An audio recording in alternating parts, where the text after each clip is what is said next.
Great work.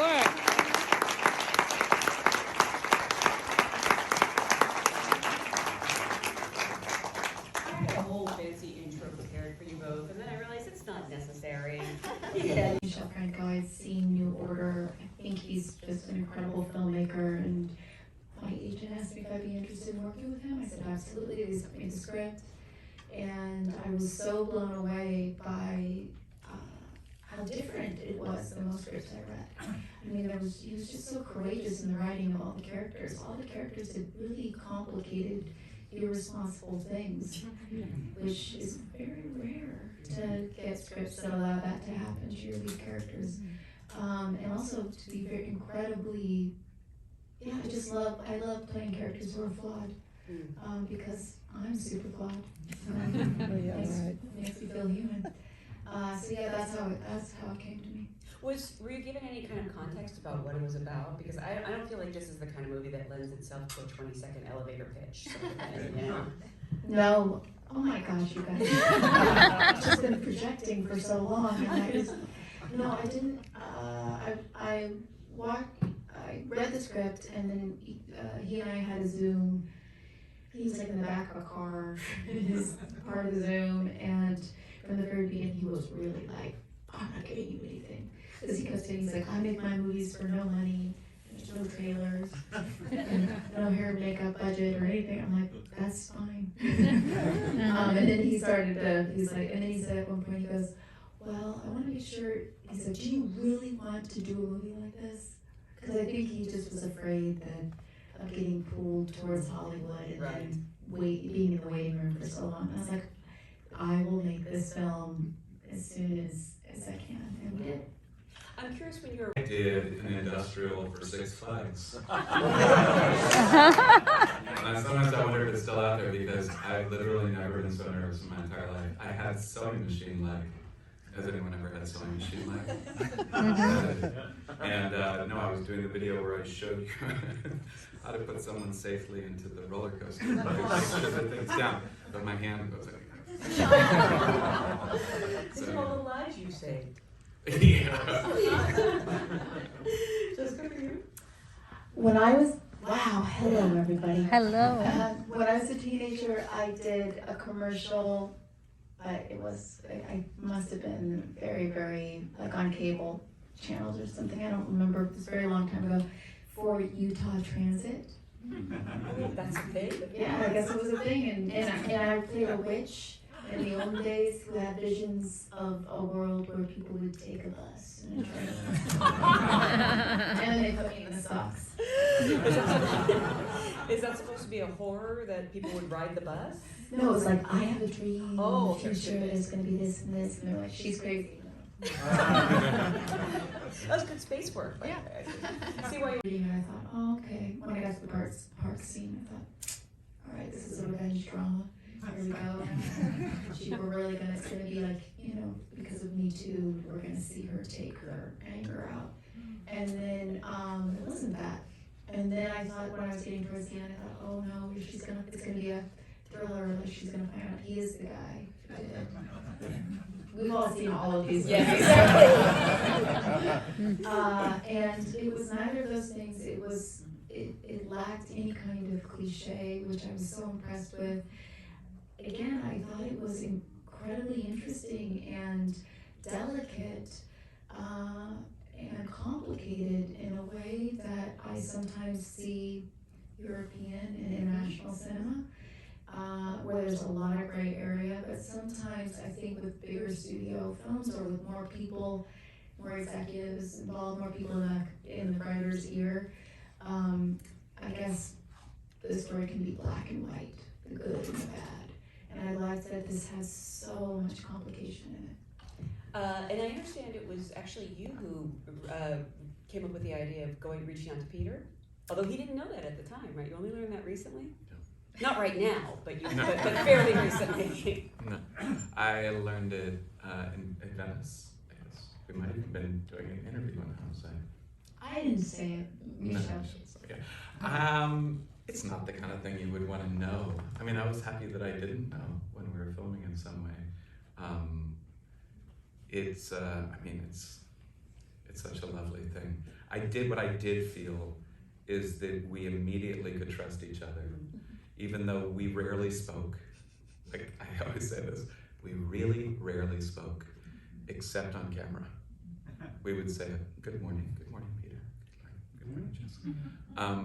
But I could feel that it was like, I got you. And I felt the same way with her.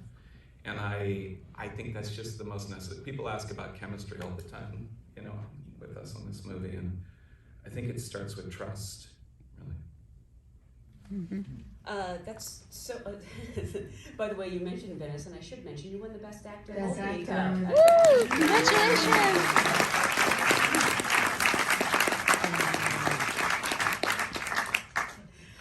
But what was it similar for you? Were you able to see a script first, or was it more just a conversation with Michelle? No, I read the script. I'd seen some of his movies. I watched all of them. So I'm very conscious I'm talking to a room full of actors. So here's the deal. Like, obviously I knew Jessica was attached to it. Michelle, I started watching his movies. The guy is one of the ones you want to work for. Like, everything is wide. He doesn't intercut very much. You control time. You control so much. It's like everyone would want it. So my job was to play it cool a little bit. So I met with him and we just went on this long walk, and I just showed him the Lower East Side because he really wanted to get to know New York. And while I'm not a New Yorker, I've lived there since 1993, so I'm a decent docent to New York. And we went to Russ and Daughters Appetizers, if you guys know that place. Yeah. If not, go. And his sister was there, and it just felt immediately like, oh, this is gonna happen. This is like exactly what I want. But I think a lot of that is because I knew it's something I should want. I had educated myself beforehand. And I certainly have been guilty of not doing that before. And so yeah. And didn't you say that it was a good thing that you weren't in shape at the time? Yeah, actually the end of the two, and I really was not in shape because not like I'm, gotta watch where it's going at the moment, but I might.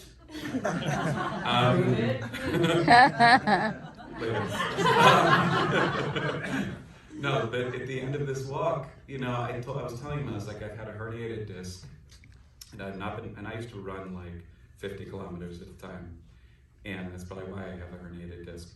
But I said, I'm overweight, and I just don't know about this romantic part of it and stuff, and I was just expressing my vulnerability, and then I said, show me your stomach, and I lifted up my shirt, and he was like, that's perfect. And he was like, just don't lose any weight, just go and do it exactly. So when I watch the movie, I know it's subtle, it's your own mind as to how out of shape you are and what is too much. But to me, I watch it and I'm like, I'm pretty heavy in this movie. I'm sort of surprised to hear that you two didn't know each other well, because I assume there's like some club where like New York actors go and hang out and know each other. But, she's uptown. Oh gosh. I'm Manhattan, he's Brooklyn. That's like 1,000 miles. When are we have our next movie here? Manhattan meets Brooklyn. Exactly. Yeah. Let's do a nice rom-com. I guess. I do want to talk about the preparation you both put into your roles, because they're so complex and layered. And where did you even begin? So much of Sylvia is what happened way before the movie ever even started. I mean, that's the whole movie for her.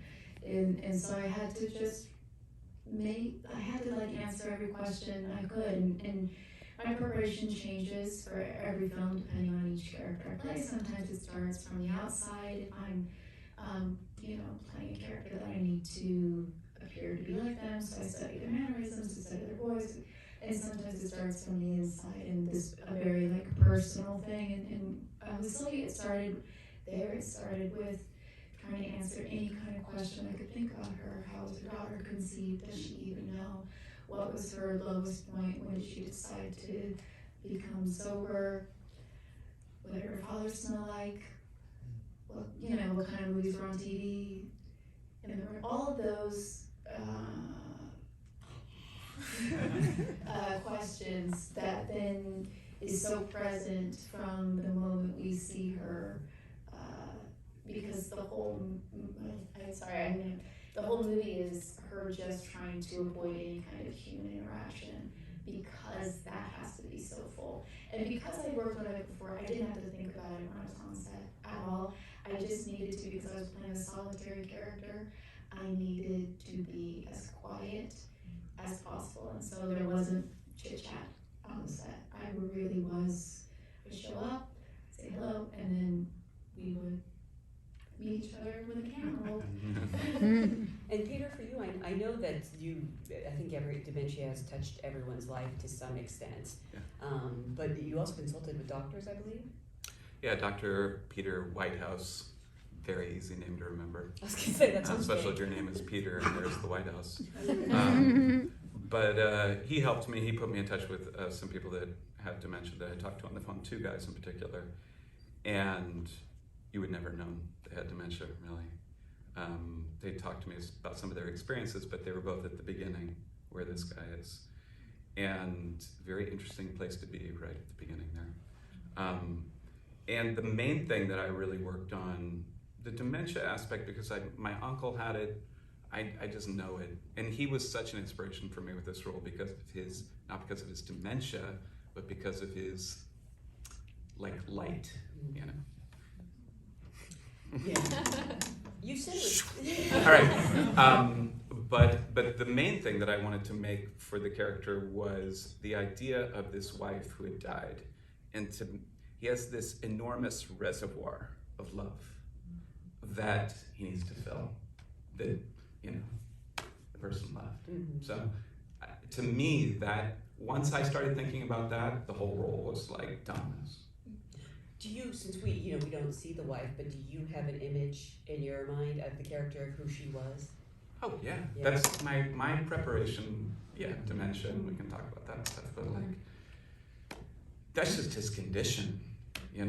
He's got dementia. Okay, but where is this guy coming from? What is his life? What is the life that was the life? It was actually Michelle's agent told me. He said, "Was this man an elegant man?" I said, "Oh yeah." No, I absolutely think so. Yeah, I mean, and to have thought about who he was, what those scarves actually might have been before it was just some random wool scarf. Yeah. And I've heard you say that it was important that you show him as a fully complex being, which includes joy. Bringing joy to that performance. I mean, it's most of it, Yeah. right? Yeah. Nobody wants to, just stare at the bottom the whole time. Mm-hmm. So, yeah, I mean, we were just talking earlier today about the last day of shooting on this movie, because for me it was like I'd been chasing, wanting friendship, whatever, more, anything from her. And then the movie ends and it was like, and I just immediately took off my wardrobe, got in the car, and went home. But it felt like very abrupt to me, the end of the movie. Are you pushing for a sequel? Is that what you're saying? It would be a very sad one. It's awful. It doesn't get better. The sequel to this movie has been made a number of times. Yes, Yeah. yeah. Really? That's really sorry. Yes. But I am sort of curious about that because you would think, I know it's acting, but a lot of times your body doesn't know the difference when you're putting it through trauma. But for Saul, he might actually be joyous to play because he is living in the moment, whereas your character, it's kind of brutal. Is it hard for you to sort of, shake that off at the end of the day? Yeah, I don't really even think about it. And when I saw the film the first time, I was like, oh my gosh, because I'm surprised by a lot of things that happen. Or the first time I saw the scene of they were intimate together, it's not like I made choices to blink a lot. But when I saw the film, I was like, oh my gosh, I'm blinking all the time. It's she's so uncomfortable. You're just feeling it, your body's behaving away. Or the refrigerator repairman comes in and then there's this dodging of I can't even get close to this person. But no, I never thought about it before I did it. So she was so instinctual that, when it ended, I guess in some sense there's a relief, but the reality is in both of us, I think we're quite similar because we are open and sensitive human beings, there has been times that, like, even though I'll talk about a certain scene or what I was feeling in a certain scene, and it really is difficult to talk about because when you work in this way that feels so authentic, it's a memory that you have because you played her. She's real, so it still can affect me. I saw the actress who plays your mom not too long ago, and yeah. I came from theater, like community theater, and it was like bring your own costumes, and theater you do your own makeup. I was just on Broadway, I did my own makeup every Yes, day. you were, and you were amazing.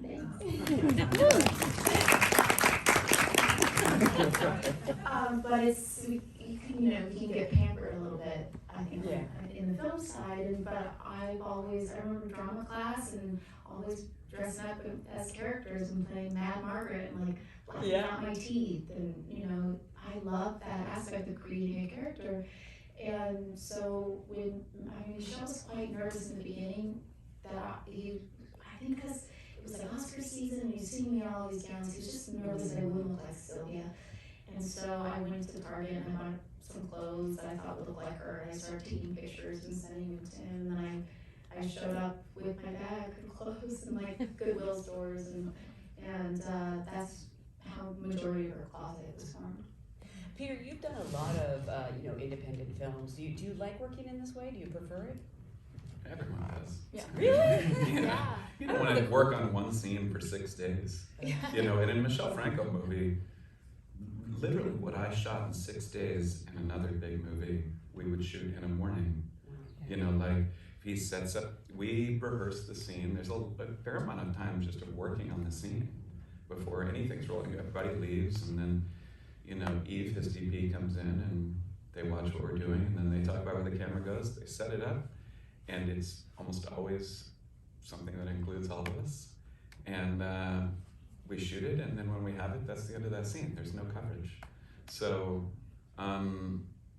it is what you want to do. I mean, the thing is, it's good to learn to be a technical actor that can work on a difficult scene for 6 days, know how to deal with other kinds of coverage. Oh, we're shooting the close-up from the master on day 6. You have to learn to do that, but this is like acting camp. This is the most fun. Yeah. I actually. On the meaning, so they had to go back and look it up because there's so much inauthenticity that I actually think the thing that this film has to offer the most is authenticity in places. I think that a beating heart is a salvo for a lot of problems. At the same time, If you watch a performance and think, wow, that looks hard, it's not usually a very good performance. Just by nature of what it is, the scene just harder. I was just going to It's say, just not fun. I mean, it just was really, so it's just more of like an emotional, just like getting hit over and over again. Over and over. And the way he shoots, there's no continuity, so each take is, because every scene is one take for the most part. And so it's just, anyone can do anything or try anything, so you're present in a way that you don't have to be. I always try to be for, like, if it's a close-up on another actor, I'm always trying to be as there for them as possible. But when everyone's in the shot, you are always in the moment. You're on camera. You are so present in a way that was a hard, miserable day. it's so hard not to punch her. I know it's been a really, really hard time for all of us, and I'm so glad to be in a room with you all again, and hopefully we can see each other on set soon. Thank you.